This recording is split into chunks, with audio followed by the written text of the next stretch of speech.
보신 대로 증원에 반대하는 의사들의 집단 행동이 길어지면서 필수 의료 인력이 중요한 사회적 의제로 다뤄지고 있습니다. 대표적인 필수 의료 분야 중 하나 바로 소아진료입니다. 원래 부산에서 소아청소년과 전공의 지원자는 단 2명뿐입니다.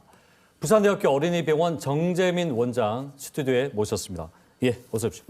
반갑습니다. 참 여러모로 어려운 시기 보내고 계시죠. 고생이 많으십니다. 네. 일단은 의대 정원 확대 반발에서 사직서를 제출한 전공의 숫자가 부산에서도 상당히 늘었습니다. 부산대병원은 어떻습니까? 부산대병원과 마찬가지로 양산부산대병원도 대부분의 전공의가 여기에 참여하고 있습니다. 거의 대부분이 그러면 사직서를 제출한 상태다. 맞습니다. 그렇군요. 네.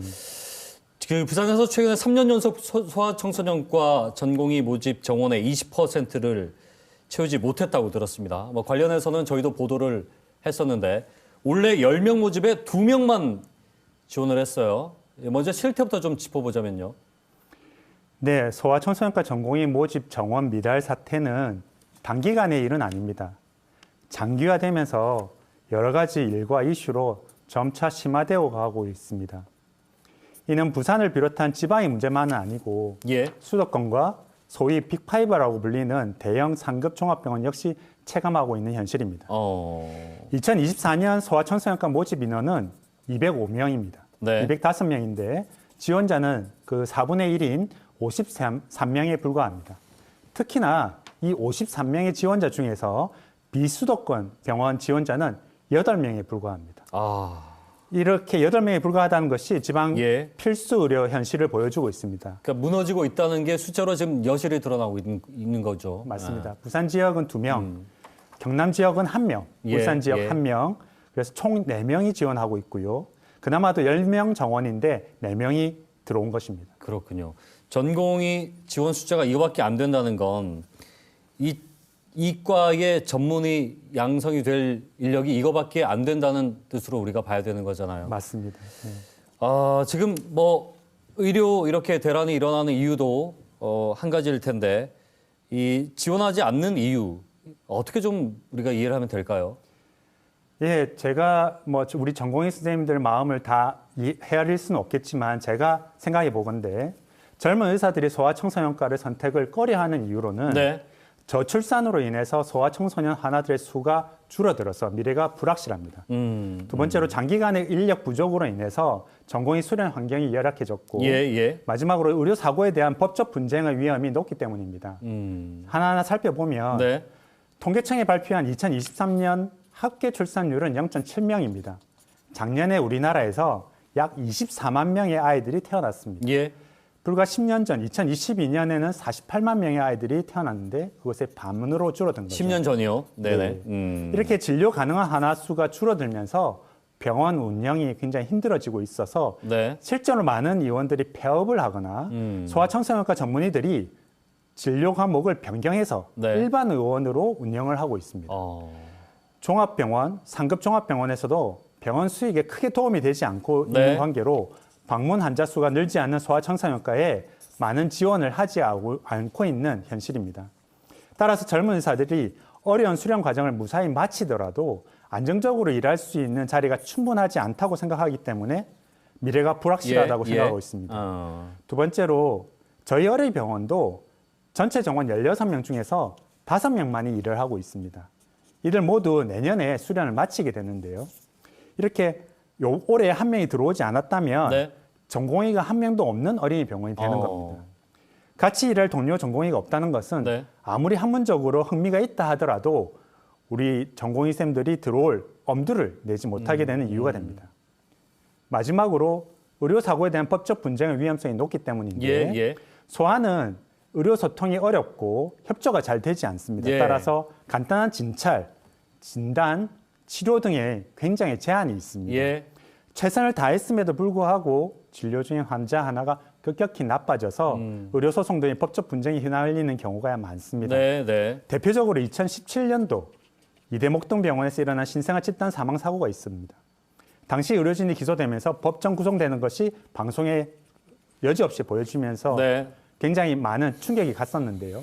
5년 뒤에 2022년 최종적으로 대법원에서 의료진 전원 무죄 판결이 났습니다. 네, 네. 또 최근에도 억대 의료 소송 사건들이 많이 보도되고 있어서 소아청소년과 기피 현상은 좀 더 심화되고 있다고 볼 수 있겠습니다. 여러 가지 형사 소송, 민사 소송, 예. 각종 민원들이 소아청소년과 선생님들을 힘들게 하는 모습을 쉽게 볼 수 있고요. 이런 원인들이 우리 MZ 세대들인 우리 전공의들이 예. 더더욱 소아청소년과를 생각하지 않는 기피할 수밖에 이유라고 없는 생각합니다. 명확한 이유들이 있다라는 건데 요 하나만 좀 여쭤보겠습니다. 그 전문의가 된 뒤에도 일반 의원으로 개원을 하는 경우가 있다고 말씀을 하셨는데 이것은 단순히 뭐 의사로서 돈을 더 벌기 위한 목적이 아니고 운영 자체에 어려움이 있기 때문인가요? 맞습니다. 소아청소년과 전문의를 따고서도 소아청소년과로 이름을 걸지 못하고 수익을 위해서 병원 운영을 위해서 일반 환자들도 다 보게 되는 알겠습니다. 일반 의원을 예. 운영하는 것입니다. 최근에 근래 소아청소년과 의원들을 보면은 100명, 200명씩 기다린다고 하는데 이거는 병원이 잘 된다는 의미가 아니라 그만큼 이미 병원이 사라졌기 때문에 그쪽으로 몰릴 수밖에 없었다는 의미로 봐야 되겠군요. 그렇다면. 정확합니다. 네. 알겠습니다. 그러면 소아청소년과 수가를 조정하는 문제, 예, 이게 그러면 본질적인 대책이 된다고 보시는지 여기에 대한 설명을 잠깐 해주신다면요. 네, 저는 근본적인 문제 해결이 될 수 있다고 생각을 하는데요. 정부에서도 수가 조정하려는 노력을 많이 하고 있습니다. 네. 6세 미만 초진 환자들에 대해서 수가 조정을 한다든지 1세 미만 수술료를 수가를 조정하고 있지만 아직도 턱없이 부족합니다. 수가라고 하는 것은 행위별 수가로서 예. 행위를 평균을 산정하고 있습니다. 굉장히 심한 어려운 행위부터 간단한 행위까지 통틀어서 평균을 산정하고 있어서 네. 따라서 중증 소아 하나들을 많이 보면 볼수록 적자가 날 수밖에 없는 수가 자체가 구조입니다. 낮으니까 맞습니다. 그 말씀이시죠. 예. 예. 실제로 모든 전국의 국립 어린이 병원들은 하나같이 적자를 면치 못하고 있습니다. 병원에서 돈도 벌지 못하는 천덕꾸러기 과로 취급받는 경우도 허다합니다. 이들이 네, 열심히 네. 하면 수익이 되는 구조로 현실화하지 않으면 이 문제는 해결되지 않을 것이라고 생각합니다. 자, 그러면 그과 관련해서 의사들이 지원을 하면 될 텐데라고 생각을 할 수도 있는데 병원에서 수익이 나지 않기 때문에 그과의 전문의 교수를 채용할 수가 없는 구조라는 말씀이시죠? 맞습니다. 수가가 네. 낮으니까 네. 수익이 안 나오고 병원은 일단 운영을 해야 되는데. 병원을 운영하면 운영할수록 저희 예. 부산대학교 어린이병원처럼 중증 환자들을 대상으로 하고 있다 하면 적자가 계속 발생하고 있기 네네. 때문에 병원 운영 입장에서 이것을 적극적인 투자가 어려운 실정입니다. 알겠습니다. 자, 복지부 차원에서도 또 부산시도 관련 소아 의료 체계를 구축하겠다고 했어요. 근데 말씀 들어보니까 지금 이 키워질 전문의 숫자가 적은데 가능할까라는 실리적인 효과가 있을까라는 의문도 드네요.